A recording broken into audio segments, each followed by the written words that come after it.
Hello and welcome to the Brooklyn Rail's 731st New Social Environment. I'm Carolyn, a Programs Associate here at the Rail, and I have the pleasure and privilege of being your MC today for a conversation featuring CJ Alvarez, Priscilla Ybarra, Ashton Thornhill, Maria Sanchez, who can't be here with us today, Danielle Dimitri East, and of the Lubbock Scapes Collective, Curtis Barrett, Raphael Beneytez-Duran, Idoya Ilola, Susan Larson, Kenton T. Wilkinson, and Chris Taylor. We are thrilled to welcome poet Mónica Teresa Ortiz here to close today's program. Before we get started, the Brooklyn Rail acknowledges Black Lives Matter and that here in New York, we are on Lenape-Hoking, the unceded land and waters of the Wappinger, Canarsie, Munsee, and Lenni Lenape people of the Delaware Nation and Shinnecock Indian Nation. We recognize land acknowledgements are not a replacement for actual necessary decolonial work, but serve as a reminder of place, of the legacies of dispossession and enslavement that sustain and enrich the stolen land we are speaking from. And now to introduce today's host, a note, you can just read everybody's full bios at the link in the chat. Our host today is Chris Taylor, and Chris Taylor lives in the arid American Southwest and is an architect, educator, and director of land arts of the American West at Texas Tech University. Thank you all so much for being here. I'll turn things over to you, Chris. Super, thank you, Carolyn, and thank you all for being here. Before we launch in, a continuation of the many thanks that we have, starting with people at the Brooklyn Rail for making this all possible, to Feng Bu and Charles Schultz for the invitation to make this all begin. The graphic designers, Mike Dyer and Nazli Erkhan, for the craft of so wonderfully landing us on the page. We're super happy with the print edition. Georgia Willis for helping get copies of the issue to Texas. And if you haven't already, swing by the East Lubbock Art House or the Marfa Book Company to get your Texas edition. Carolyn, you, Chloe, Eleanor, and all the people making this new social experiment, we really appreciate making this happen and being here with you all today. And also, before we start, just a big thanks to all involved. We're quite happy and proud of the way this critics page has come together, and that it's out in the world, and the effort from everyone, all of our contributors is key to that. And it comes from a place of trust in the collective, trust in the process, and then also the trust that we relayed to the contributors to bring and encourage questions from the margins. So just a really quick note, what we're going to do is going to say a few words about the collective, and then the members of the collective are going to go around and we're going to introduce the various contributors to this edition. And then we're going to have a dynamic conversation as our goal. So the Lubbock Scapes Collective is an interdisciplinary group of faculty seeking to use land and other scapes as structural models for inspiring collisions of aesthetic and scholarly production. Margins are one among many themes of interest for us. For this critics page, we asked the contributors to reflect on how margins operate, what they find in them. We are motivated by margins as method and as subject. So if we can jump into the slides. I was supposed to say that before I said what I just said about the collective, because we really we love our portrait here of our adopted highway just south of town. But if we can jump into the next slide. So we invited CJ Alvarez, historian, because of our interest in how CJ considers margins of time mapped on geography. For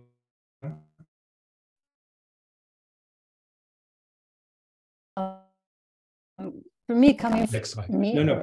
All right. Yeah, you're good. All right. So I think that coming from an applied linguistic background, the way in which we use language and languages, and I think is central to how I and definitely the collective see the peoples and lands that we inhabit.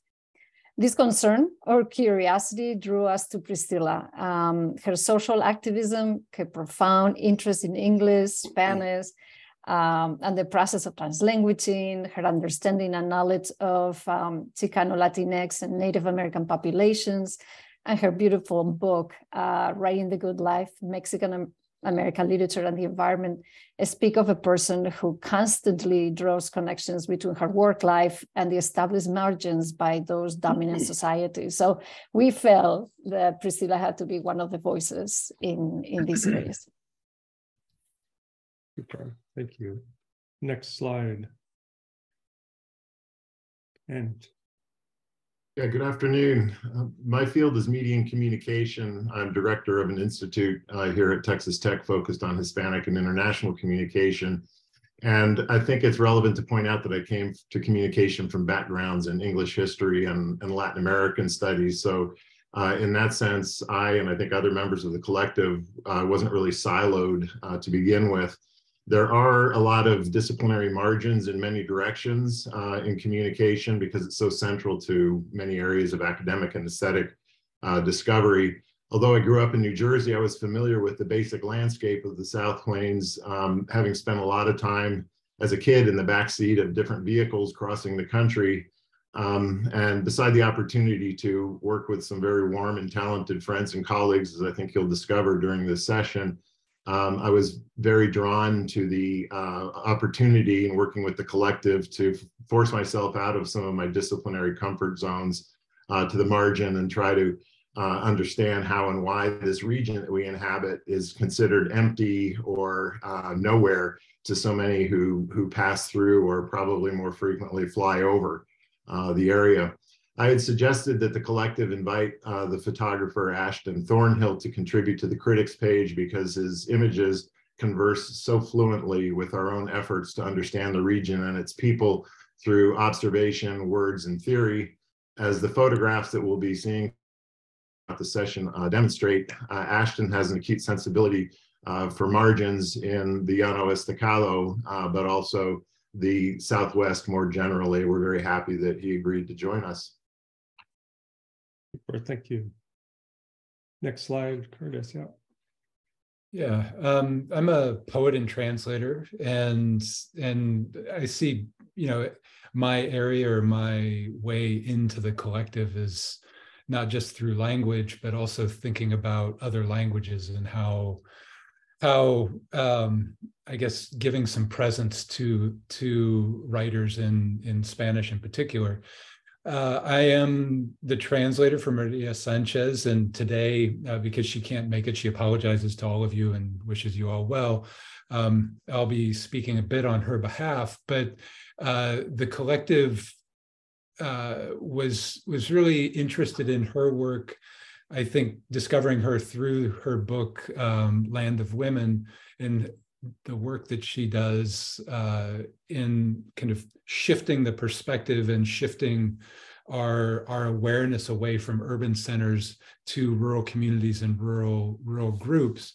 And so, I guess rethinking how the margin isn't necessarily marginal or a margin when you're outside of a particular center, right? And I'll just say one more thing about this, is that the great thing about working with this collective is that we take on these different projects. We do things that are a little outside of our fields, and the whole collective translated Maria's text for the Brooklyn Rail for this particular issue. So that was a collective endeavor as well. With your guidance significant in there. Well, Super, thank you. Next slide. We were keen to invite the iconic artist and musician Terry Allen to share the margins of what might be in that fabulous truckload of art here. These are lyrics from the archive from that song. And if we have the next slide. Also, Joe Harvey Allen, actor, playwright, writer. Her voice is so iconic as well from this place, from the contradictions of this place and the complexity of this place. And one of the things that we're quite happy about is both of the Allen's contribution come to us from the Texas Tech University Southwest Collection, which is our special collections library, where the Terry and Joe Harvey Allen collection archive resides.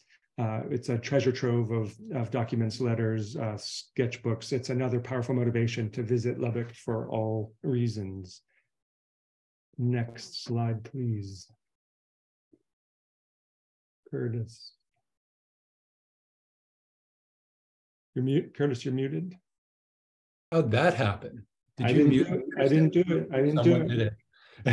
Anyway, the collective was really excited to encounter this collage work by Danielle East, who is a local activist working diligently to exhibit the presence and significance of marginalized areas and populations in West Texas. And you'll see both in the print edition and in the next slide some of the work that Danielle, I guess if you could go back, we just have one, but on the web page and in the edition, we've got two of Danielle's fantastic collages. We were really excited about those. Thank you. Next slide with Rafa. Yes, I'm Rafael Beneytez-Duran. I'm architect principal of C4A. I'm an educator. I'm director of undergraduate architecture studies at the Rail&rsquo College of Architecture and Design. My interest in design goes from the intra-extra and trans-scholar dimensions of matter, how they land from ideas to material forms. And the topic that I observe the most is terrace, abstraction material. But also it brings me the idea of margins as place where we can enact the we more than the I. And this is what is happening through the collective, which is a gathering force. The I is being disappeared and dissolved in the pages, and it become the we. And in the margins is, the topic of the margins is how I thought Priscilla Solis Ybarra will be a fantastic voice. And we are calling her voice to this issue, as she's bringing margins, as she quotes, as the expression of the politics taking place in the negotiation of mutually exploring physical and spatial disposition, quotes. So Priscilla Solis Ybarra is an architect and researcher whose work examines the relationship between political, meaning the power of the body in the interweaving of our being common, and the architectural, meaning the power of that same body to situate itself and produce complex forms of speciality. But in parallel, and it's important for us, Priscilla research explores the possibility of the map as an instrument for these orientation that allow us to navigate through unstable territories on the margins. Super, thank you, Rafael. The next slide. Barry Lopez, the late Barry Lopez, was and continues to be an honorary member of the Lubbock Scapes Collective. He was a writer in residence at Texas Tech University, but a constant presence and presence around a dinner table, and in conversations with the collective about the global and local, and kind of crossing, bringing the global local and taking the local global. And I think that the Lubbock Scapes Collective learned a lot from him, from his example, and his contribution to this is from his last book. And we're so honored that he could be part of this conversation. And if I could just add to that real quickly, Barry's papers are also within the university Southwest collection. And so that was one of the things that drew Barry to Lubbock and to Texas Tech University, and the repository of that, both the wealth of that material, but also the years of his visiting campus and spending time with us is really key. And if I could just add to that, so we included a portion of this essay that was in a book published just this last year, and the final sentence of that is quite powerful for us, and perhaps is a good launching point for this discussion. This is a quote: "We need to trust each other because today it's as if every safe place has melted into the sameness of water. we are searching for the boats we forgot to build. So we're hoping this dialogue can aid some of that necessary building. And so we can dial back to slides if we need to, but right now we want to kind of move into the open dialogue zone with our contributors, and mics on, dialogue go. We'll pull in audience questions later, but what are we thinking about, people? Who wants to jump in? I'd like to just throw out that, I mean, we thought of some questions that we really, that I guess would further this conversation that started with this issue, with this critics page. So I'm just going to throw out this first one. Yeah. Any of us can really kind of jump into this, but this idea of who decides or dictates what are or who is on the margins. We're curious about, you know, what our contributors have to add to that.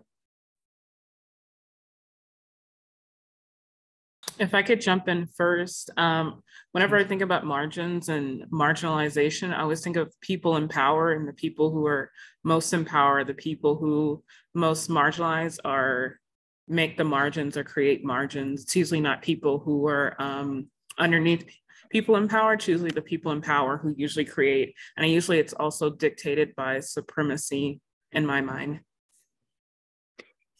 I'm going to speak on behalf of Maria Sanchez really quickly, just to follow up with that, Danielle. I mean, she says she thinks that I think that the view that generally associates the margins as something derogatory, inferior, outside the established centers, outside the academy, is an urban-centric view. And it often entails a paternalistic, sexist, condescending, and colonial gaze. I think also of the self-centered narrative of how we have left out of the narrative other non-human narratives and relationships, which nevertheless sustain us. Well, you know, picking up on the question of non-human or the other than human world. I mean, I'm coming at this question from the point of view of trying to figure out how to think and write and talk and exist within environmental boundaries and what that might mean. And so, from a very literal perspective, like a literal answer to your question is, scientists decide and dictate what environmental boundaries are and what they aren't.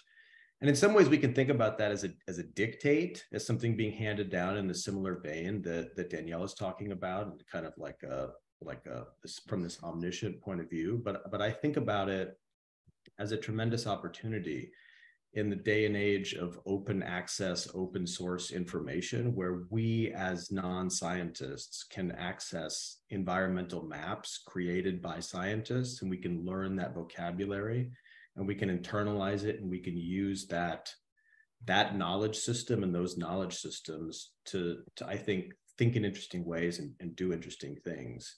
And so that's one kind of more, I don't want to say optimistic, but like another take about like what margins means outside of the human context.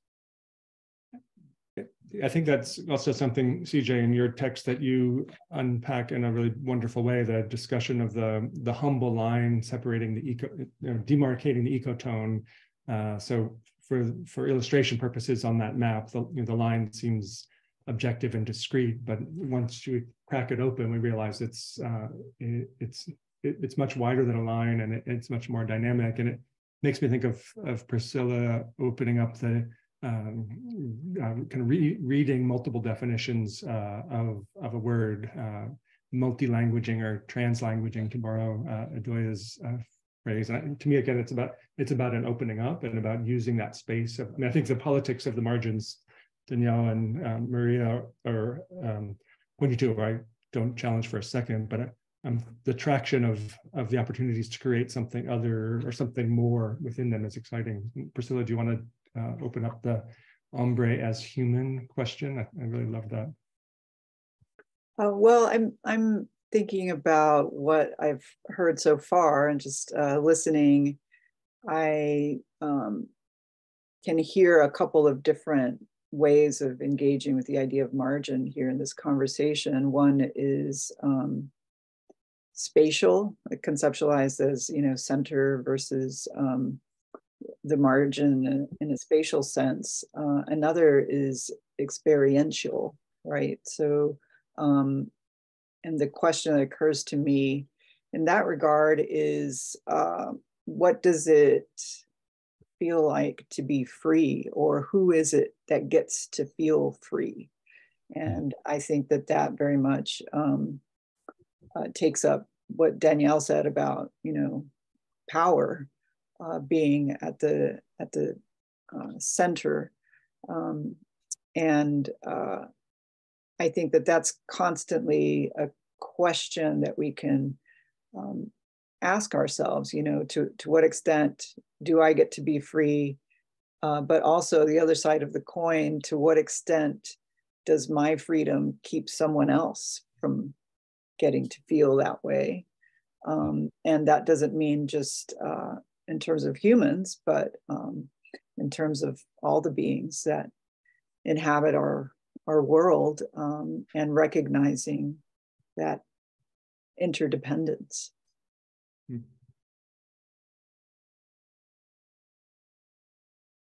I like that.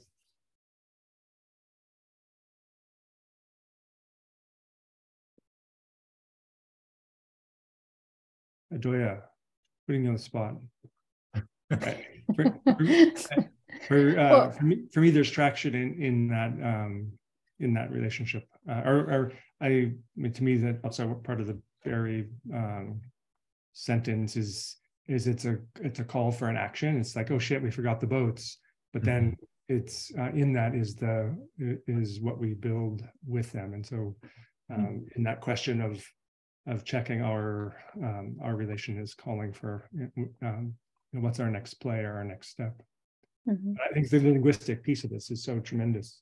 I mean, one of the things that I was thinking is obviously the first connotations of margins are always more negative, but I think especially the people in the collective, we kind of feel freedom in those margins, and I think that in languages, for me, it's always been easier to observe, you know, moving away from prescriptive norms of what a language should look like, or how we should talk about it, or how we should use it, and then realizing that there is a tremendous number of people that are bilingual. And when I mean bilingual, that doesn't mean that you have to be perfect in both languages, but that you are bilingual, you have a knowledge of other languages. And when we're talking about this process of translanguaging, that is something that I've always encountered very close to Priscilla's way of living, is that we feel comfortable in those potential margins. So there is a flexibility within that margin in which we feel comfortable. And I think that the activism should come from those spaces, you know. And so, like I said, I think it's negative in a way, because I think that there is a lot of societies that decide what is a margin or a minority. And the other thing is that how we can somehow bring agency to that space. And in linguistics, for me, it's easy because this is what I work with. But I think that all these connotations also come from the social, the political, and how to navigate all of that is sometimes hard. But I think that this is what we've been trying to do all along. Yeah. If I could just follow up very quickly, some field work that we've done the last couple of summers with bilingual populations living in the South Plains has really underscored that point. And I think there is quite a bit of variation in terms of the recognition of that, you know, those power dynamics that Danielle was referring to, and how those can be negotiated through language, as Adoya was saying, right? Some people feeling empowered to be bilingual and being able to navigate those different linguistic landscapes, if you will, and others feeling rather confined or trapped by them. So sometimes we need to get out in the field also and, you know, talk to people and remind ourselves to, you know, sort of get some feedback on what we're thinking and writing about, and how well it actually, you know, reflects people's day-to-day lives, especially in a linguistic sense. Could I ask the group a question here, picking up on this thread of language? Because from, you know, building on what I was saying earlier about these environmental maps and these environmental boundaries, I've had to learn, or at least I've had to attempt to learn, a lot of very specialized vocabulary that comes primarily out of botany and geology. And the list goes on and on and on and on.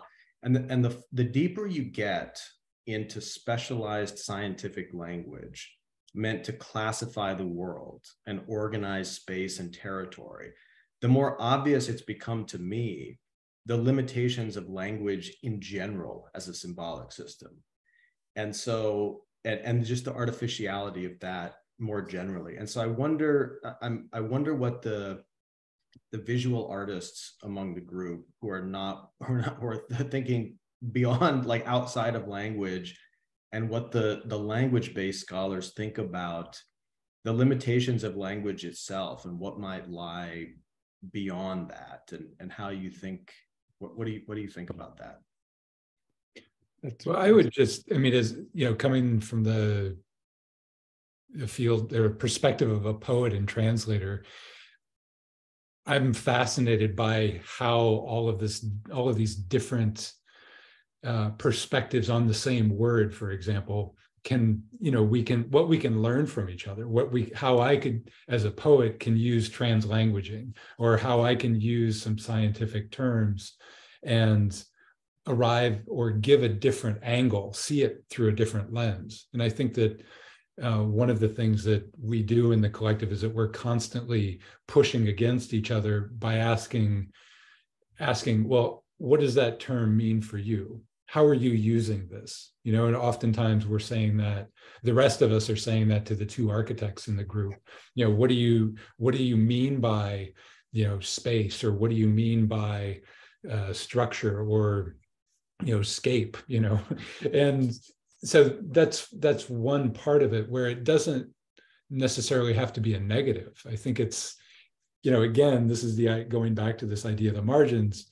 That isn't necessarily a negative thing. It's kind of good to be outside, to be able to really do and kind of mess up a perspective and say, no, we're not going to look at it from that angle as you've imposed, but from a different side. I think it's a great, CJ is a master of bringing the key question, and I think it's a great question, and it's kind of the pivotal question of the humanities relative to the sciences, right? And for me, the way to look at it, or my initial reaction is if we're seeking a language that's essentializing and trying to get to singularities, which often for lots of good reasons science is needing to do that. That's a vector moving in a narrowing funnel. But if we think in a more poetic, generative, aesthetic, we're often taking a term or an idea and then expanding it out. And so flipping that funnel over and bringing more to the definition, more to the possibility, more to the understanding. And I would hope, that's part of what the project of the collective is about, and also part of kind of taking on margin as more complex than it's definitely good or it's definitely bad. It's definitely it's not definitely anything. And I to bring this, I also like that you framed the question in terms of wanting the non-word people to respond. And I've been thinking since Bedoya and Kent's comments had my mind spinning on the question of the frame and kind of where's the frame and what's in the frame and what's out of the frame. And I think part of there's many things that are powerful about Ashton's photograph. I was going to say. Ashton, where you set that frame and in this landscape, the need to really stretch that frame and kind of move into the panoramic, to move into something more inclusive, one might say, compositionally. At the same time, part of the power of the photographs is how kind of vividly clear they are about bringing a condition to light or into focus. And we can, if you want to speak to any of them, and we can pull them up if you like, that would be wonderful. Okay. This is very interesting, but it's from a perspective that I'm not dealing with a lot as far as the words. The marginal that I see is really dealing with the landscape and the marginal landscape that I have lived in for the last 50 years can also be, is very marginalized, I think, to most people in the United States, you know, that this is not a place to be, you know. And so and I thought that at one time too, that this get me out of Lubbock, you know. And then you begin to see beauty in the margins. You begin to see beauty in the details. And I think sometimes that the margins is just sort of, to me, is the opposite of what you're focused on. And sometimes you can become so hyper focused on something that you disregard what's around you. And that can happen to people. I mean, you can disregard groups of people because you're focused on something else, and it's a limitation that you put on yourself. But back to you know, what if we could look at one of the photographs, perhaps I can sort of the one that was X marks the spot. Is that I think possible to get to? Yeah, we'll get it up. Most of my, having lived in Lubbock for so long and growing to love the look there, it basically is a straight line. You know, it's and so I go out and I drive, I explore this Llano Estacado area, and you know, it's just this line is there everywhere. And so trying to find some different perspective to it, some different take on it. And I'll be driving down some road, and this kind of peripheral vision caught this shadow of the X on the side of the road. And so I had to stop and come back. And so it was this was all marginalized to me in the sense of the type of country that I was looking at. It was all the same. It was, you know, it was sort of a negative view, I guess, but it becomes a positive view when you stop and look at it and explore it. And so I stopped and came back, and I saw these lines, these parallel lines that, and then this diagonal that sort of hit right there on the edge. And so, you know, to me, I was not thinking about margins at the time, but there are so many margins here visually that it interested me. And I've continued with this sort of same motif on other things. But the idea of the margins and passing people by or passing things by, overlooking people just because you think they're on the margins, or you overlook a place just because you think it's on the margins. If we can go to the next photograph, one photograph with this, yes.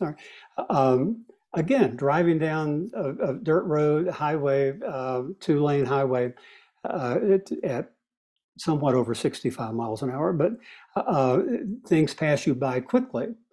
And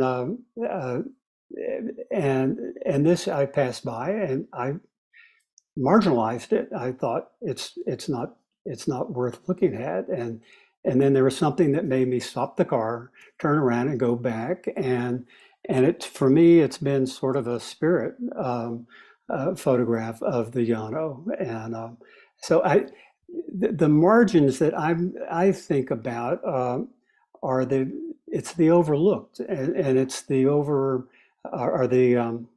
taken for granted, and the idea of trying to explore these areas, they become less the margin now, and other places of the Grand Tetons might be marginalized because of the beauty that's here.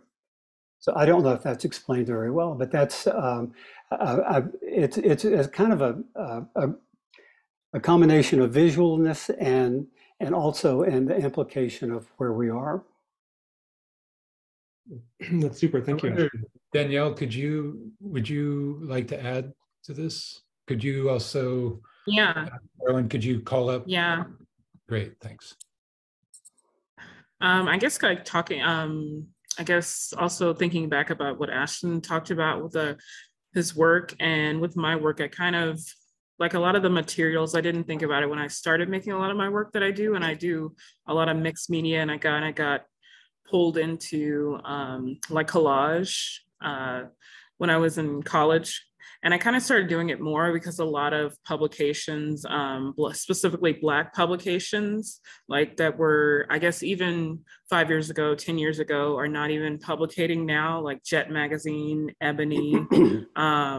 There's a lot of older ones too as well. I think there's only like maybe 2 or 3 that are really big right now. So a lot of that is kind of where I've been looking within the margins of work, some of the work that's really hard to kind of find now, and finding subject matter that specifically interests me. So that's why a lot of my collages, it's not so much specifically individuals who identify as Black in my work, but more specifically images of Black women that aren't smiling. So I use a lot of images that also appear androgynous. And when I was doing it at first, I didn't really realize that I was using a lot of androgyny in my work until someone else kind of pointed out the fact that I was doing that within my work, and how a lot of mass media also does the same. And kind of, you don't really see a lot of Black women smiling in magazines because it's kind of goes to like the Model S type and whatever that is, and also just imagery that you might see and find, and subject matter as well. But a lot of my work is, I see a lot of it in the margins. I used to think a lot of people did collage work and it's kind of a simple medium.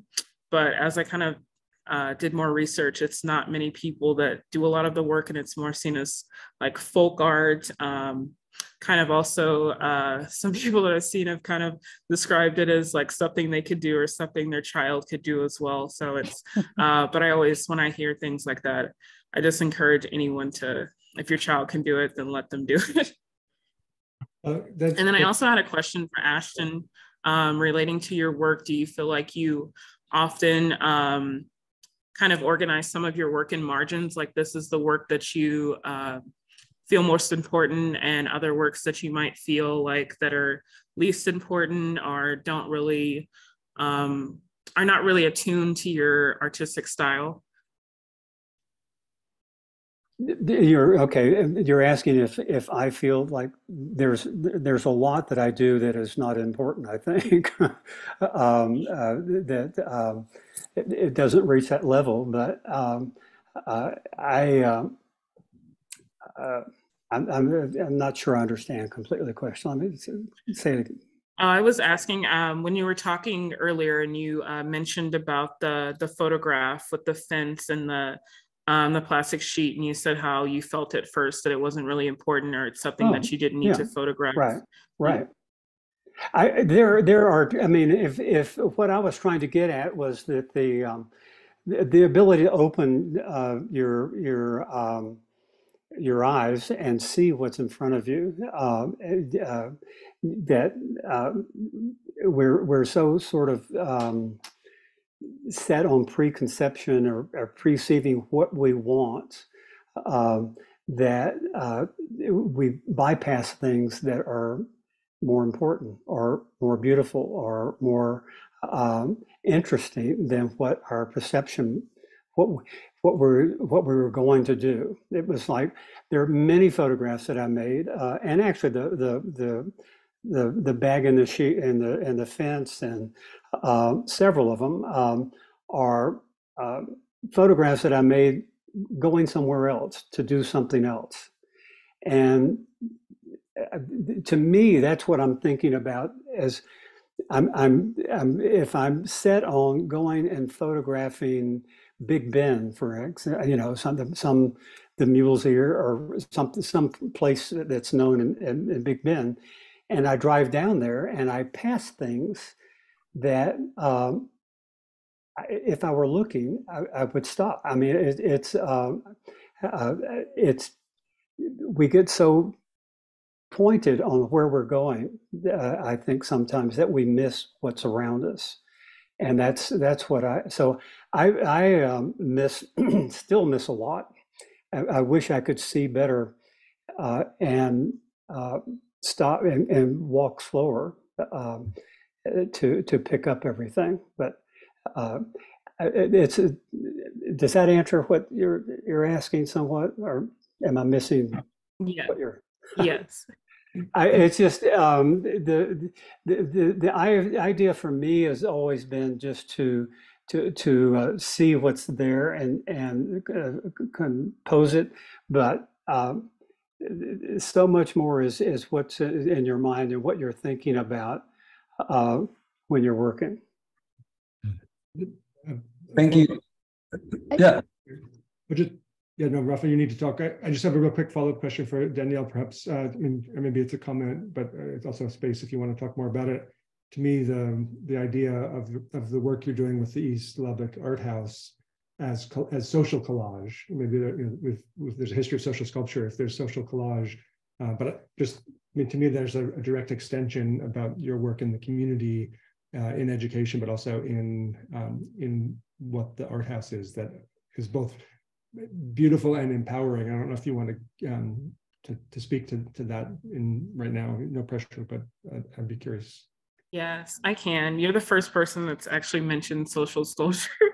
And that's what I was really thinking about when I started East Lubbock Art House, because I was doing a lot of research about project row houses that's similar. So actually the founders, they talk a lot about social sculpture. So, but I don't mention it a lot because most people don't know what I'm talking about. But yeah, also working in the margins, I've always been interested in marginalization and individuals who were marginalized. Also, when I was in college, I did an independent study where I just worked on like the effects of arts on marginalized individuals. So it's kind of like going from there and then actually kind of making a social sculpture out of the research that I had done. So it's kind of like working with, I always feel like Lubbock is really kind of a margin, and then I work specifically in a margin within a margin. So it's interesting seeing even other areas that kind of compare to Lubbock in the eastern portion that's still presently segregated, and seeing how it's like you're a margin within a margin, and it's often seems to be worse, even though it's kind of the same conditions. But it's interesting to see how the arts can really affect and create hope and vibrancy within different margins. And then also looking at within the east side, how there's also other margins within that, like there's different neighborhoods and how different neighborhoods are also kind of segregated from each other, even though it's like the same thing, and but it's not the same thing to a lot of people. And then within that, a lot of the streets are also a different margin within each other. So it's kind of like, then you go down to blocks and then it's houses, and it's like everything is really separated. And so that also feels like part of the effect of the entire situation of the whole marginalization. Yeah, totally. Thanks. Go, Rafa. Yeah, no, I appreciate, and I'm very enthusiastic about the work of Ashton and Danielle bringing into imaginary what they have considered in the margins, and bringing also spinning back to what CJ was talking before, and Idoia on the power of margins. Margins are somehow way bigger fields of exploration than centers.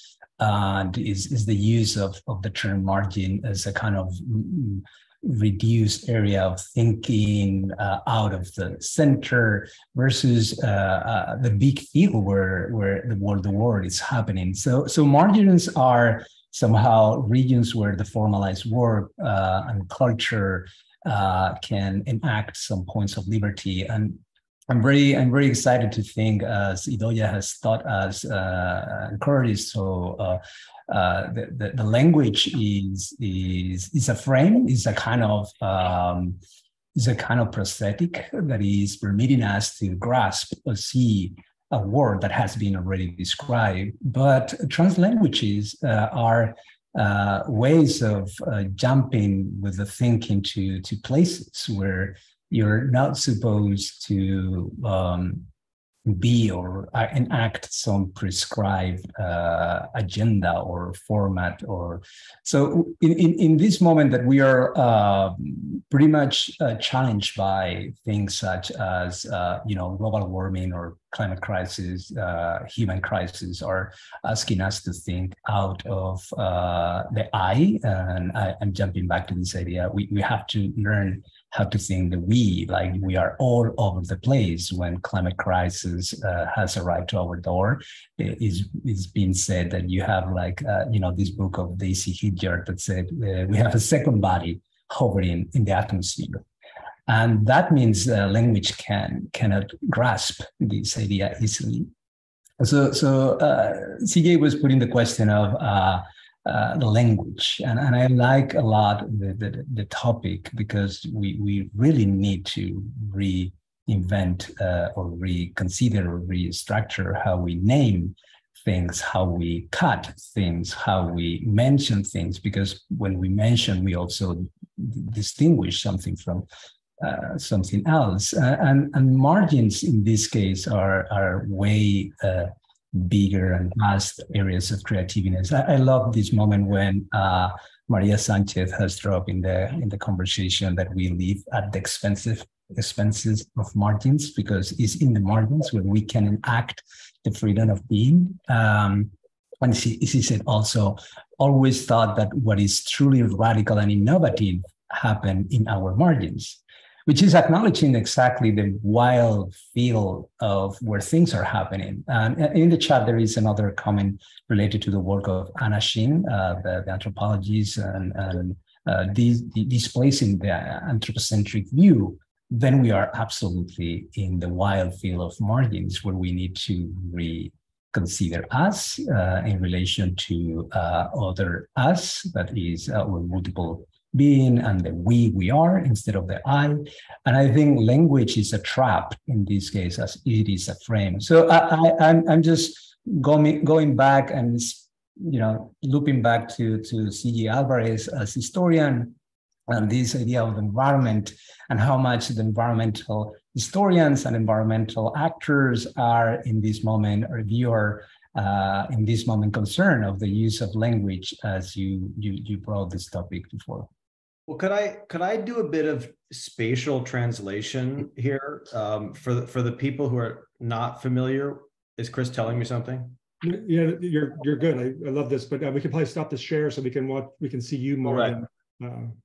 Yeah. So for people who are not familiar with West Texas and the American Southwest and the Mexican North, it is important to recognize that though there is this idea that this is these are huge open spaces, in fact, they're not at all. And I don't think it's a coincidence that, as Ashton is describing his practice, and as Danielle is describing her practice, that they're talking about roads and cities, which is in the anthropocentric mode seen as well, that's the centers, but nothing could be more marginal than highway infrastructure and human settlement from a non-anthropocentric viewpoint. And so in some ways, there's this cognitive cultural mistake that we make coming out of just urban-centered intellectual history, where we mistakenly think that the city is the center and that everything radiating outside of it is the margin. But from a non-anthropocentric point of view, it's the exact opposite. But all of that land, all of that territory, all of that meaning is off limits, at least from the visual point of view. And so if you want to be a photographer in West Texas and not trespass, you can't, you're essentially chained to the highway system. And this really matters, I think, in terms of this larger question that we're having about language, about meaning, about scapes, and about the Llano Estacado and sort of greater Mexico and the deserts. That's super. I wonder if Priscilla might want to jump in here. Adoya too. Sure. I guess I'm really resonating with what Curtis was offering us on behalf of Maria Sanchez, and that we live at the, what was it, at the price of those who are at the margins.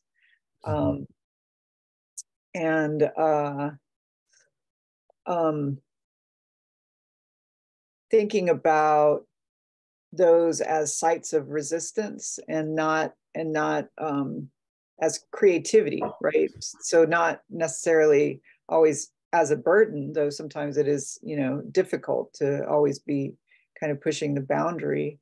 But I guess I'll put it this way. Sometimes I feel like if I'm feeling too comfortable, then I'm not asking the right questions yet, right? If it feels too easy, then I'm not hitting the kind of creativity that I need to hit, or if I'm not finding those who are really pushing back, then you know, that's where the energy is that site of resistance. And I was just reading with my students an essay from Shiri Moraga's book, Chicana Codex of Changing Consciousness. And she asks in an essay called Still Loving in the Still War Years, she's asking, you know, where is the site of resistance for our queer community? And that's a question that she, you know, she was asking in 1981 when she first published Loving in the War Years, and she's asking it in 2010 when she published that essay. And yesterday, I was discussing it with my students, and I was like, look, you know, these are still loving in the still war years, because Florida, it just outlawed that AP African American Studies course. And in the Dallas-Fort Worth area, there's a church that's preaching violence against the queer community. So I think we're still in that site of resistance, and still plenty of pushing back to do.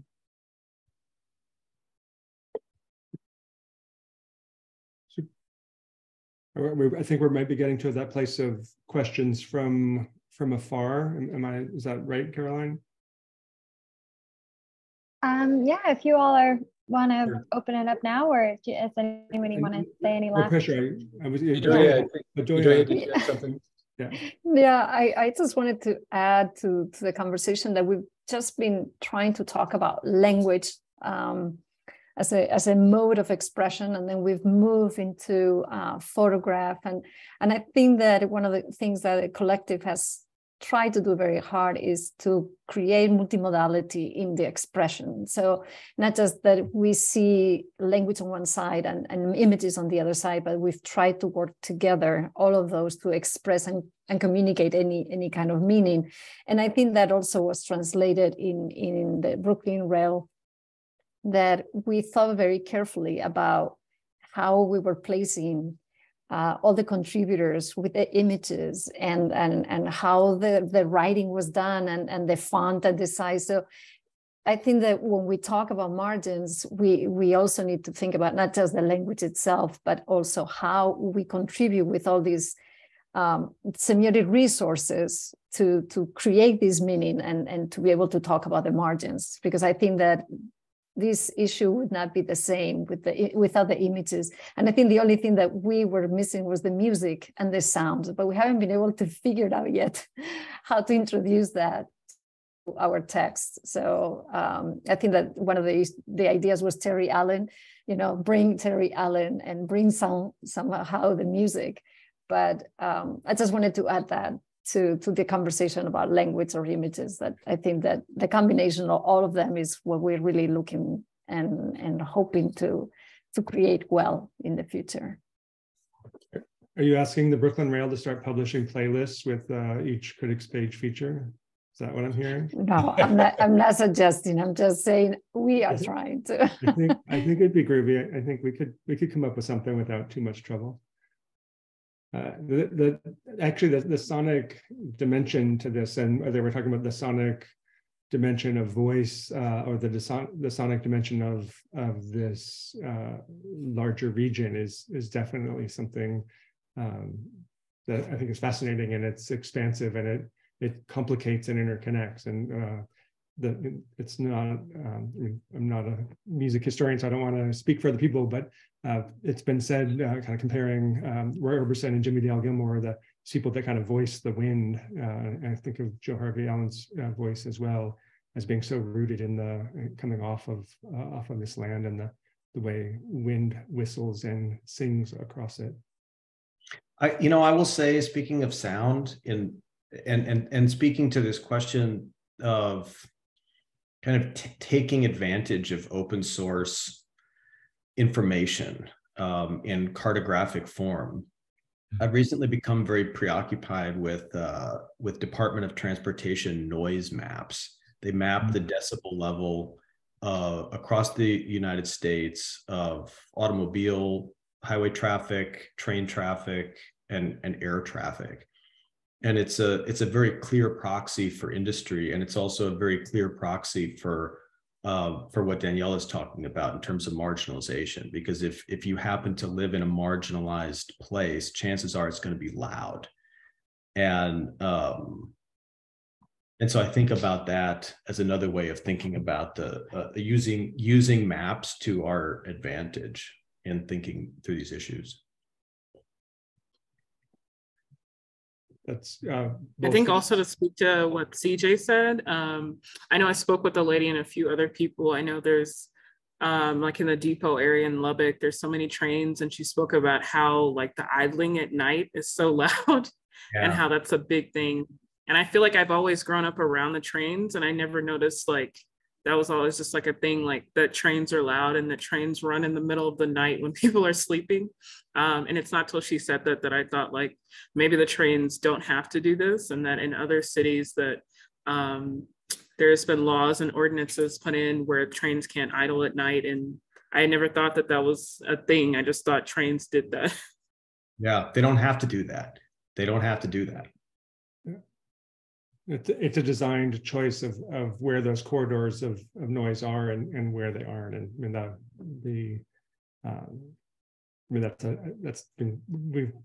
we're quick to talk about redlining, but I love that, CJ, that the idea that the noise map is a different, it's a noise line rather than a red line, but it demarcates where certain things are permissible and supported both in the kind of thumb of that as well as the privilege of that.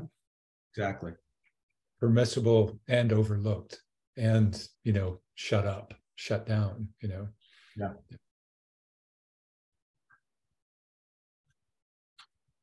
I guess should we open up to some questions? Or no, Priscilla, I'm sorry. Go ahead. Yeah, I was just gonna maybe mix things up a little bit here, and because we're on the topic of cartography. And certainly cartography very linked to histories of colonization. And we're really talking about margins, we're talking about spatialities. I've become very convinced by an argument in a book called Scales of Captivity by Mary Pat Brady, that the concept of scale itself is a colonial concept, that the concept of scale distracts us from the density of relations that really hold us accountable to one another. And I've been kind of struggling with that idea and playing around with that idea. And of course, one of the difficulties of it is that we live in a globally scaled world. And I think in large part due to colonization, as well as the forces of capitalism. But and we think globally so often in terms of environmental issues, that I'm doing a lot of kind of deconstructing of my own perspectives to grapple with this idea of just like what would it mean for me to to live locally, and that is responsible to a global scale, but just kind of taking away, trying to take that concept, subtract that concept from my mind, I guess, in order to emphasize the density of relations and accountability to one another on a local scale. And I'll put the link to the book in the chat. It's just a fascinating book. I mean, architects spend a lot of energy talking about scale, and generally it's about proportion relative to the body. But I think thinking about scales I mean, CJ is talking about scales of at an industrial level, and scales of extraction come to mind. That's heavy duty.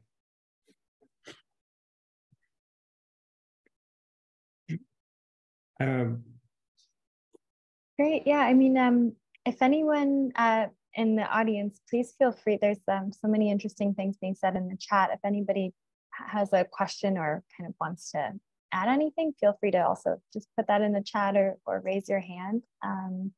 But I also might ask if you all have one final question, if anybody in the group has a final question for each other, or if not, we have one question so far from an audience member. So Bedoya always has good questions. I can let you all think about that. If you have one final one, no problem. I'm going to turn it over then to our friend GE to ask his question. Go ahead, GE. Thank you so much. What an enlarging, amazing, and scaling in many directions panel. Thank you so much. I was looking at Mr.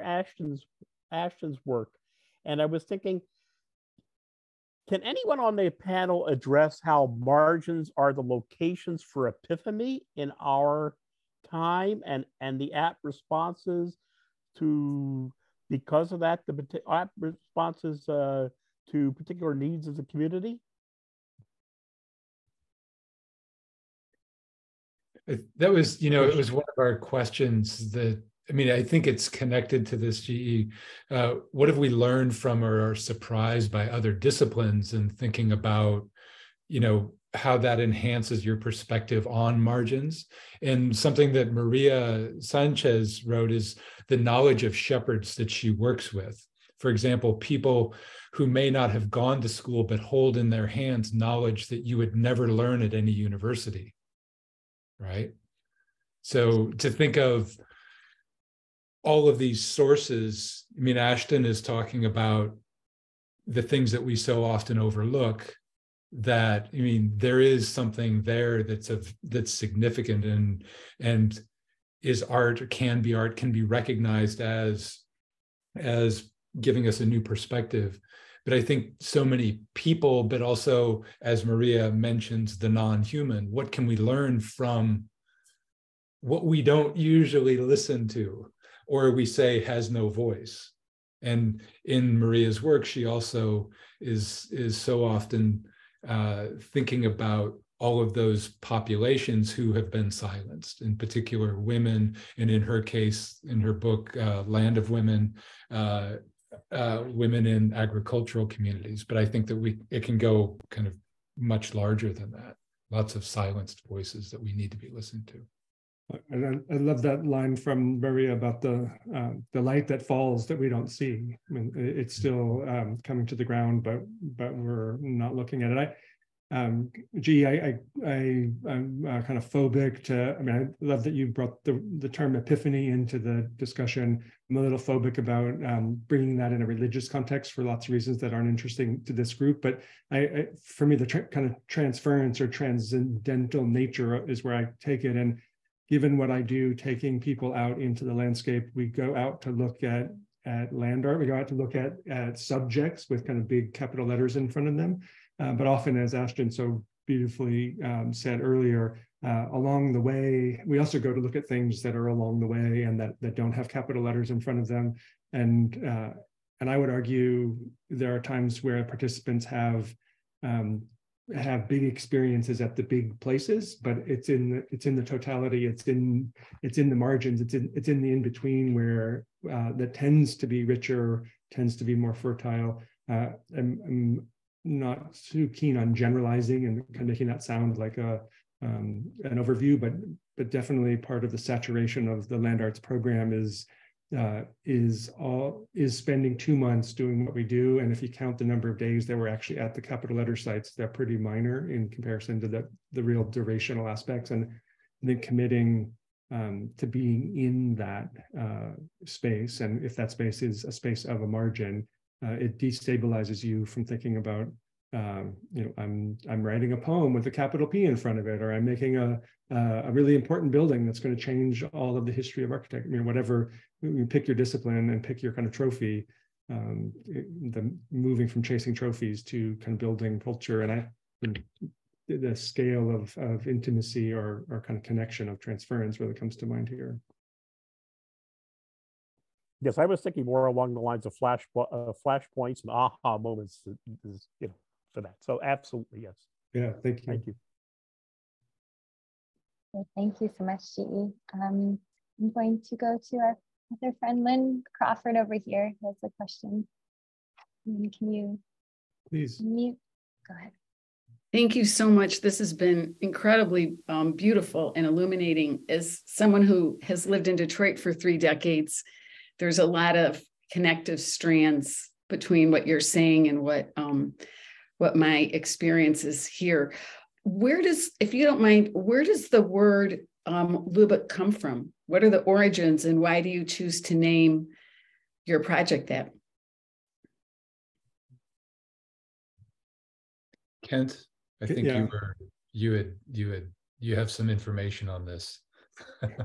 Yeah, I mean, it's kind of an ugly background in terms of a Civil War Confederate general who came to the region, and I think Mónica mentioned also being a Texas Ranger, which, if you know the history of the Texas Rangers, is pretty damn ugly, particularly for people on the margins. So there was actually, I think we have a colleague who sort of had a flurry of protests, and maybe we ought to pull down the statue, and that would get quashed pretty quickly given the sort of the politics of the region. But it, I guess in that sense, Lubbock and the region shares a history with a lot of other places, particularly in the South, that are still, struggling with or negotiating that ugly background. I should point out that at one point earlier in our development, we sort of split into groups, and then Doy and I were working on trying to recover some of the history of the region, what's been published. And it's basically, the history of Anglo-American culture coming into the region. It's very sketchy unless you, go into the archives and find the primary sources. There isn't a lot that's written about, what Lubbock, what was here, other than, Coronado's expedition here and a little bit on colonial history, but it really starts with whites coming to the region. So that's something else that we're pushing back. Was that a human? Lubbock was a human being? Yeah. Yes. Not particularly, not an aspirational human by our standards. And I think I think it's a good question. I think it's also a question with a lot of layers and necessary volatility. But I think part of, just speaking for myself rather than for the collective, part of having the name baked into our identity is about committing to a local, and with all of its discomforts and complexities, and not to valorize or pay tribute by any means, but to be a group of people that are interested in this place for what it is, rather than being here at this university, but really pretending that we want to be involved in other pursuits and in other places. And so unpacking the stories of this place, and whether we go back 10,000 years, whether we go back 2,000 years, I think there's a great many stories to pick up on this place. But and I think we should be using all of the names and more names to describe this place, rather than just a singular name. And I think, Chris, you can speak for all of us. I mean, as a collective, we do that. But as well, I think the important another important aspect is to consider scapes. It's not just the land that we're thinking about. CJ brings in this idea of sound maps, and to think of what are the sounds of Lubbock. We're interested in trash and garbage. We're interested in monumentality, and it goes non-monumentality. Sorry. And non-monumentality. And non-monumental. Yeah, exactly. More of that than the monumentality, right? But to think of the scapes, we're also trying to bring in a whole lot, right? Through that word. And also one of the worries that we also had is that none of us come from Texas. I mean, so there is all of us that we ended up in Lubbock, Texas, and trying to figure out where we are. And like what you were saying, the similarities that we have with other places, not only in the US, like you in Detroit, but all over the world. And so it's always, we're always worried about the fact that all of us are faculty members. We are not from Texas, and we are writing about Texas. And so we kind of check on each other to realize that we are doing okay, So it's also another thing that that worries us. I think I've mentioned this before, but that also makes us unique. And those, I don't know if this expression is check and balances that are very helpful to the work that we're doing.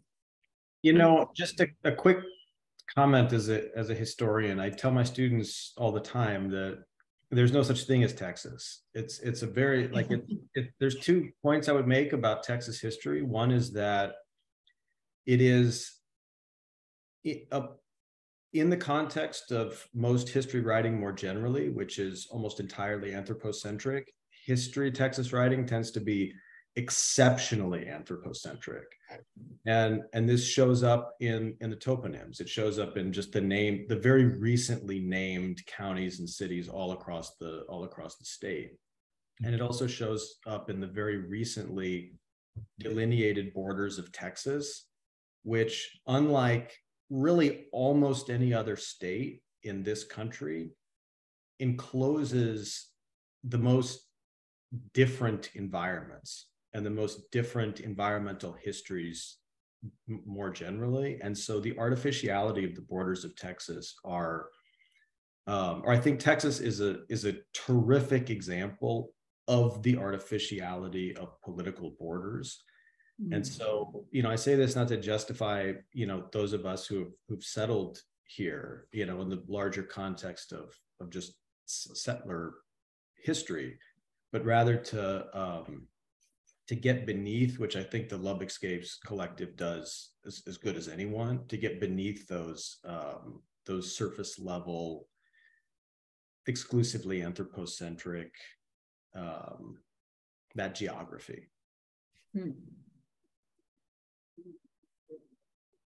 Thank you. That's fascinating. Thank you. Thank you all so much. Our final question is going to come from our very own Fawn H. Bowie. Be able to unmute, Fawn? Thank you, Carolyn. Thank you, Chris.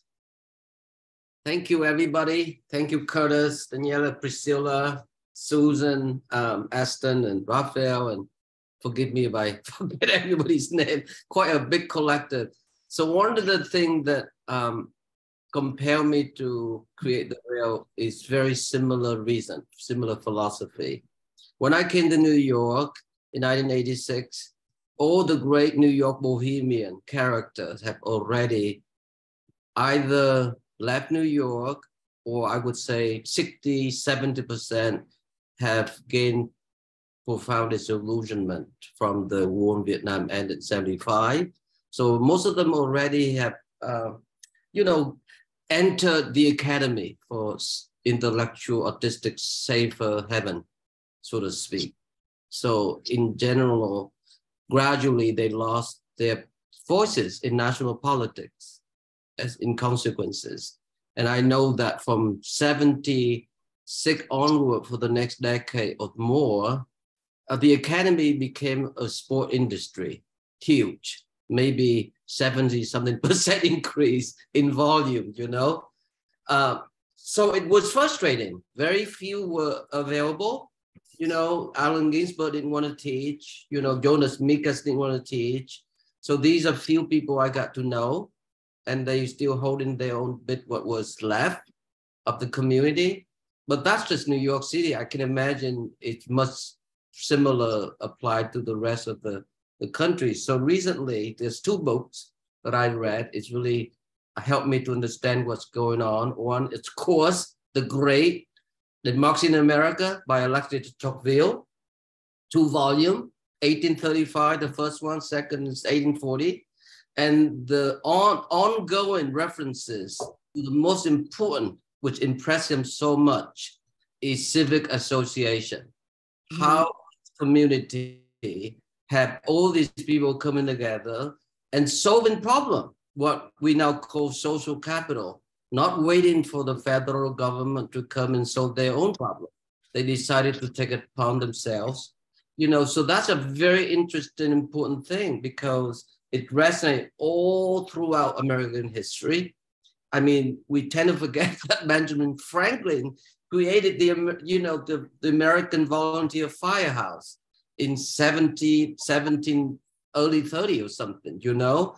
And then there came the American Anti-Slavery Society, American Home Missionary Society, and then Salvation Army and Sunday School Union, you name it, tons and tons.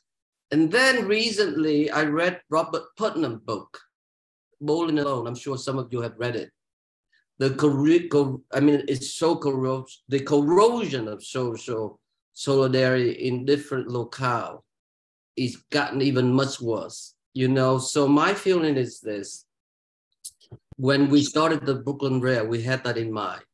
How to bring all the friends in the humanity and the arts together. It's so important from the very, very beginning. And basically we have 2 extremes from political spectrum. On one hand, we have, you know, Donald Trump, which I'm sure all the liberal people think it's a monster, and likewise with Sanders, you know, Bernie Sanders, probably to some conservative, is also regard him as a monster too. So extreme politics is what we have gone through. So moderation to me is really the middle, which is civic association, what I at the Rail now call it as the art of joining. So I'm sure you are doing the similar application and philosophical as a thinking as the same. My question is very simple. How did you all meet? Because I know it's very difficult in the academy. I taught for many years.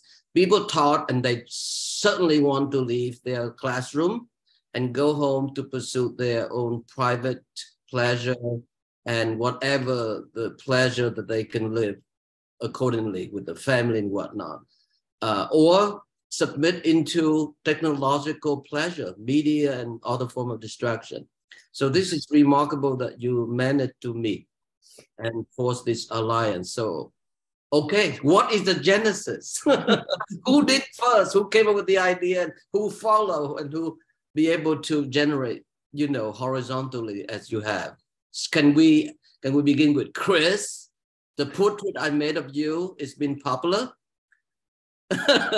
we like that portrait. It speaks well for us. It's a great question. Thank you, and thank you also for the context and for it's rare and much needed to create a space to practice the art of joining and to also just to voice that as something that appears very direct, almost some might use the word simple, but it's actually perhaps the most some of the most difficult and challenging work of this moment. And so hats off to you and the organization for that work. I'll just start by saying it's kind of a simple story.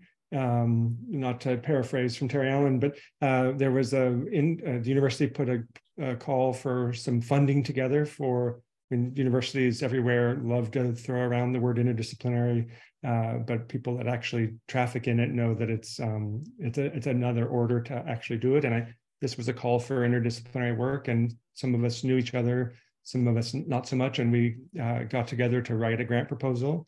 Didn't get the grant, but we enjoyed the process of the conversation and that initial pitch. Then we said, well, let's keep, it's kind of fun to meet, like we were meeting on a weekly or bi-weekly basis and enjoying the conversation and the distractions of like we had a job to do to write a grant proposal, but then we kept like getting to the end of the meeting and being like, damn, we haven't really got we didn't hit our list. And so we'd have another meeting. But then that led to a conference proposal where we collectively wrote a manifesto. And that's really where we kind of seeded our kind of our working methods and this other these other ambitions for the organization, and we've just kind of kept on for a while since then. And so at one level, it's not such a glamorous story. Others can make it more glamorous, but that's kind of the narrative. Somebody else, Rafa, bring some polish into that. Yeah, well, polish. Well, there is something else that I think is true, is very true, that everything started to get formed through this process that Chris was mentioning. But I think there is also a joining material in this place. Lubbock is tough and is very fascinating too. So this, I think we start to share the fascination of this place because as many times Curtis has mentioned, you're challenged by dwelling in a place that is not easy in terms of interpretation. However, it is that from aesthetics, territorial dimensions, like, the skies are huge and the tumbleweeds are crossing and the dust storms are coming. But other than this environmental reality, there is on the one hand, we have what provokes these things. And the backstage of the war is dwelling in these lands. And on the other hand, there is so much to explore in these fascinating forms of the scale of this place and the disruption and so on. And so how people dwell into these vast mess is a place that is not easy because there are no landmarks, there are no rivers or creeks or trees or forms of territory that can orientate you. So you are by yourself in this horizon. And it's like if the land is pushing you to the skies and you're like confronted to this cosmos of things and forms. So I think that is a place that the condition of this place is fascinating for people, as Idoia was mentioning, that is not Texan, you're coming from outside. So everything became so exotic at some point, even in the deepest and closer condition of this, you mentioned clearly this political trap we were into. And the meaning of this, the very conservative mentality, the very impositive mentality, it became so distant to how we were perceiving the place that it became this fascination, become a kind of joining material, I think. So all of us, I think, keep alive this kind of fascination of the wildness of this place. And we really liked each other. We laughed a lot. If you spend time with us, you realize that we're a little bit chaotic in our thinking. It takes us a long time, as Chris was saying, but we genuinely like and care for each other. So it's also good to have these people around, that we can communicate with and talk about any subject and topic, which is not always easy to do in our own disciplines because we kind of limit ourselves. And so that's the human side as well. And we're still friendly after, all this tortured work together in the pandemic and everything. Sorry I got talked over you, Curtis. Let me just say quickly that I think my connection started with a commitment toward diversity, equity, inclusion work here on campus. Texas Tech is a university that's in transition from a primarily white institution to one that better serves and recognizes the needs of our population. Some of you may know that, you know, the Hispanic Latinx population is actually the largest social group in Texas now, and we are a Hispanic serving institution. But I think I met Idoya and Curtis through that, and also just, you know, needing some victims to speak Spanish with. In terms of, you know, language development, and then getting to know Chris and Rafa, and sort of getting pulled into that world of architecture, and, you know, looking at the landscape from some of those perspectives. Also, Susan Larson, who was on here earlier, is a cultural geographer and has very much contributed to this, and it's just been, you know, very, very enlightening for me. And frankly, this work I get more, I think, intellectual and aesthetic pleasure out of than anything else I'm doing on campus right now. So it's super important in that regard. There's a word that Priscilla used before, accountability, and I think that that's also something that's behind the collective, in that we hold each other accountable, but we're also thinking about the intellectual rigor and creative sides, but just trying to hold ourselves accountable to a place, to our interests, to our fields, and keep moving forward. And I think that this particular group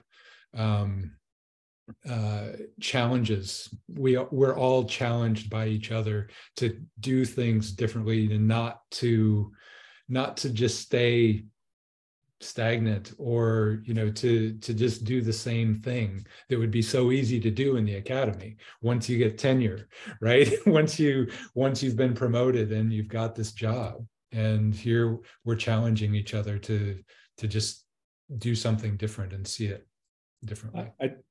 I think that's really, really nice, Curtis. And I think when folded back to what Rafael was saying about I'm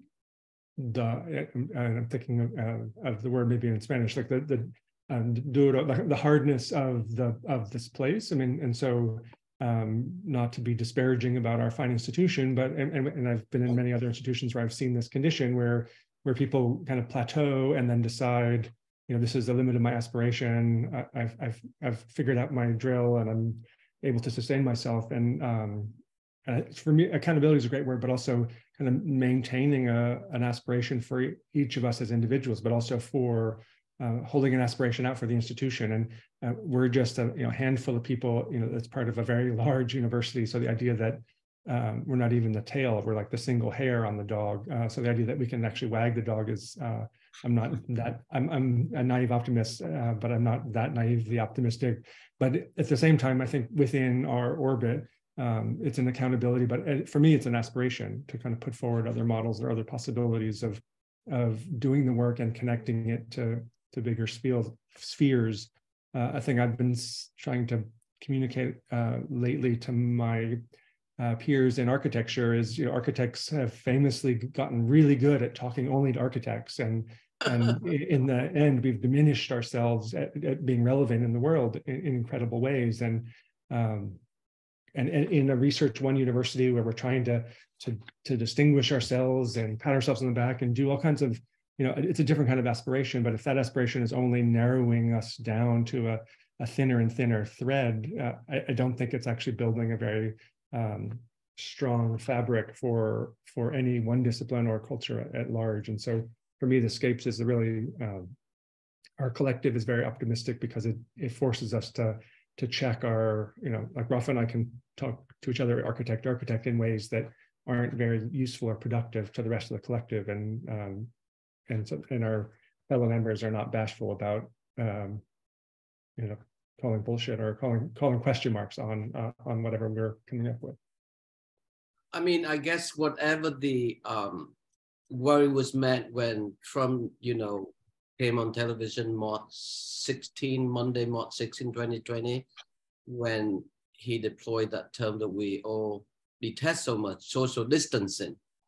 I I read it very readily that it was very manipulative. In other words, I realized that radio was for Hitler, Twitters were for Trump. So if we, as a group of us who have desire to share ideas and talk about things that we care and love about, if we don't know how to deploy technology, we are finito. So that's exactly what we're trying to do, is to bring the imminent warmth to technology. We must do it. This is the first time the Rail is trying to understand that deeply, because Zoom is not a bad way, just like all the tools. And I'm just happy that we've been able to keep it going. And it's today hosting you all, your collective, remarkable collective, is 731 episodes. And I think we need to do more and get ourselves together and amplify the art of joining, because they are strictly to maintain that radical, or I don't know what to call, extreme moderation. You know, the public sphere, the middle ground, everybody's talking about from the very beginning. It began with Aristotle, and all the Western philosopher has been struggling to understand, because that's exactly exactly Tocqueville did. Study everybody, including the founding father, as much as the Montesquieu, especially the spirit of the law. And it's so interesting to maintain that middle and be generous, because instant gratification is the party of equality. It can lead to selfishness, which turn to apathy, centralization of government, that can lead to democratic despotism, soft or hard despotism. It's either way, it's there. And the other is the fruit of liberty, as extremely hard won. You have to earn it. It requires patience, tremendous struggle. So how do we maintain through that to the art humanities? I felt that there was potential to recreate something equivalent to the work administration of the 30, WPA, the Federal Arts. But I think the constitution, or the urge to redo it, is how to do it without nostalgia. And I think what you guys are doing and what we are trying to do share that similar aspiration. So thank you so much. And let's just stay in touch from now and onward. Maybe we'll have to do part 2. So very soon. As long as we can bring a playlist on the second part. Yes. Please, you guys. Thank you so much. Thank you. Now I'm going to Thank you. It's a real pleasure and honor. Back to Carolyn. Thank you, Phong. And thank you all. So for our closing tradition here at the Rail, we are very lucky to have Mónica Teresa Ortiz here today to close us out with a reading. Mónica Teresa Ortiz is a poet and interdisciplinary artist born and raised in the rural panhandle of Texas. Mónica has been a visiting researcher with the Center for Arts, Design, and Social Research in 2022. Their writing has appeared in Fence, Scallywag, Hayden's Fairy Review, Hyperallergic, Coffeehouse Writers Project, Split This Rock, and in the anthology Night of Screams, Latino Horror Stories. Thank you so much, Mónica, for being here. I'm going to pass it over to you. Hi, thank you, Carolyn.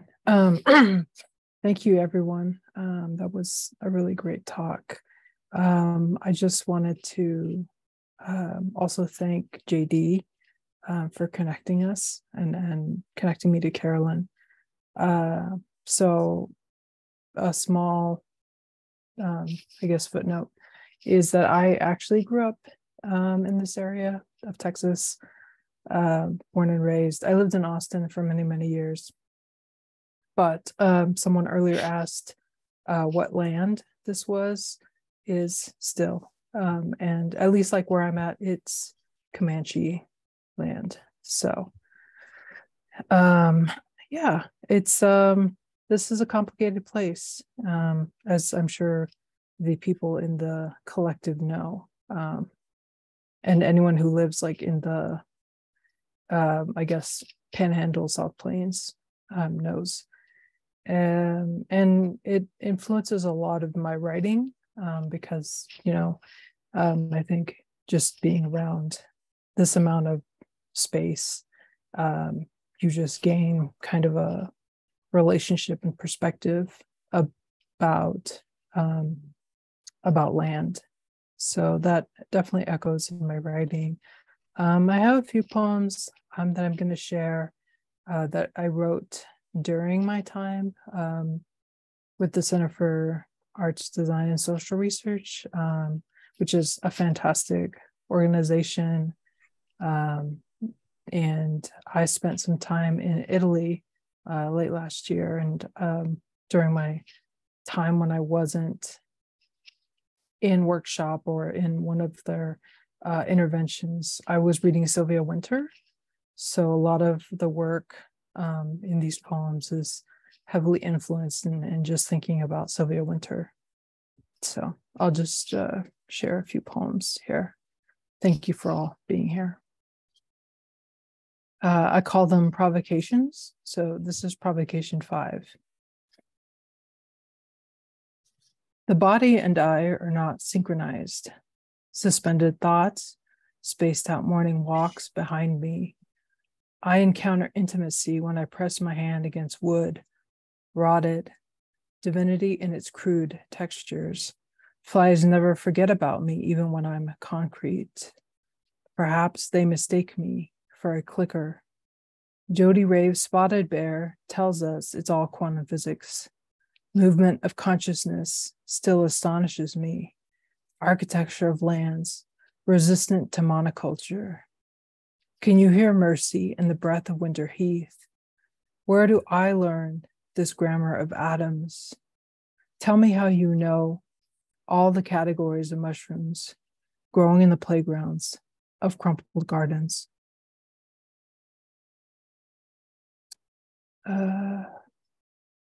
Provocation 6.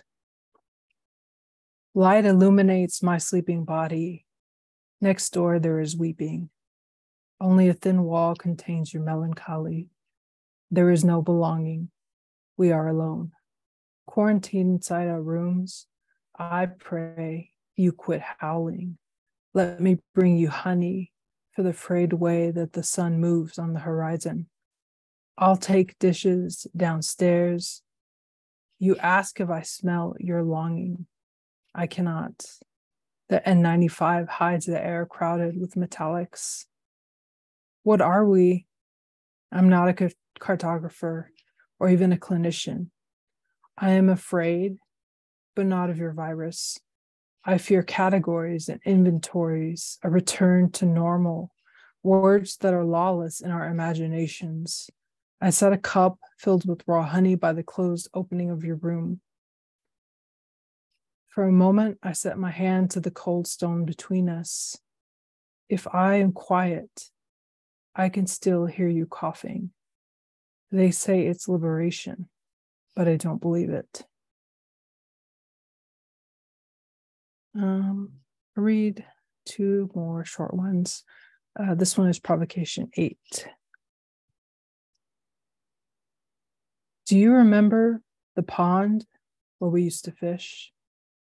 Do you remember the catfish that could be caught and frozen to fry another day? Do you remember how to butcher venison perfectly so all the meat fits inside the freezer? When my father was a child, his mother would receive surplus once a week from the government. She prepared grits in 100 different ways, at home and in the hospital kitchen where she worked. Now my dad won't even eat them. Do you remember how I named El Chivo the first day we met in the backyard, where he ate grass and weeds and never differentiated food the way that I do? I've never tasted goat, not after I saw his carcass swing from the rafter of Grandpa's garage, already peeled and ready to stew. Do you remember the way I bawl after I read about floods because I know death rides those waters, the same as a plague that waves through the air and across the lands that had names before the Europeans came? Now we have parking lots, 7-Elevens, prisons, fences. Do you remember that we will make tiny delicious meals of conquistadors yet.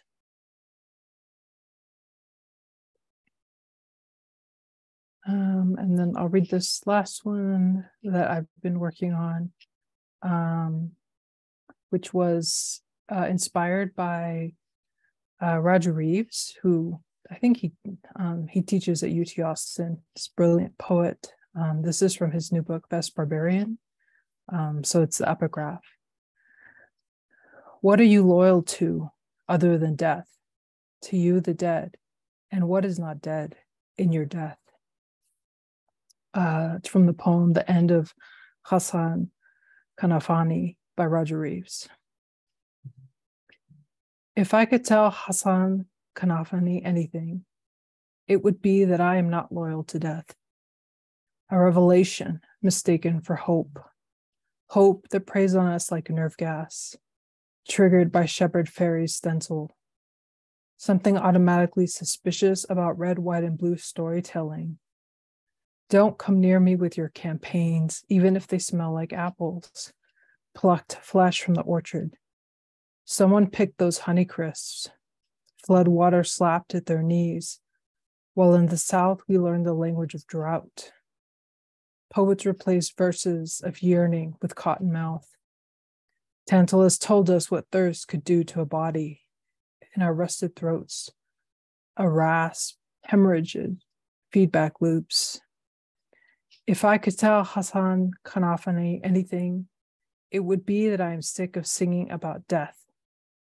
Coming and going, ghosts, the names of our gods, cemeteries as deserts where the living are exiled. What's left? Who remains fulfilled? Disasters are fed first. It turns out there was a shark in the Bronx River, and most went about their day as if that was normal. As if we can really doubt the rapture, or that salvation is anything but a sword on our necks. The Salt Lake will be gone in 5 years, replaced by vultures feeding on carrion. If I could tell Hassan Kanafani anything, it would be that I won't write elegies for any nation. Bombs, bullets, borders, plague. There are no lullabies. Collapse is not a place that I want to live, but something about catastrophe I can handle. Thank you. Wow. Wow. Thank you. Thank you, Monica, so much. Everybody, do check out their work. There's some links in the chat.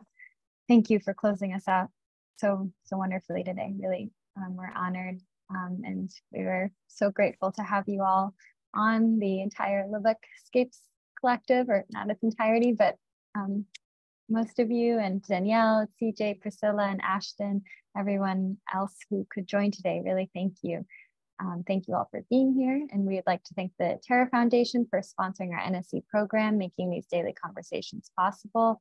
Their support of our growing archive, which you can view on the Rails YouTube channel. Today's conversation will be up there shortly. For the past 22 years, the Brooklyn Rail has provided a platform for the arts, culture, and politics through our monthly publication and public events like our daily NSE. Please check the chat for a link to donate. And join us tomorrow at 1 p.m. for Prismatic Prose and Poetry, a Rail reading curated by Brenda Ijima. And you can now all turn on your microphones and say hello and goodbye as you leave. Thank you all so much for being here today. Thank you so much. Thank you. That was Thank you. amazing. Thank you. No, Thank you so much. That was really lovely. Thank you, Ashton. Yeah. Thank you, Monica. Thank you, Chris. Thank you, all. Incredible. Thank you. Great to see everyone. Thank you. Thank Thank you you. very much. Thank Yes, thank you. Bye, everybody.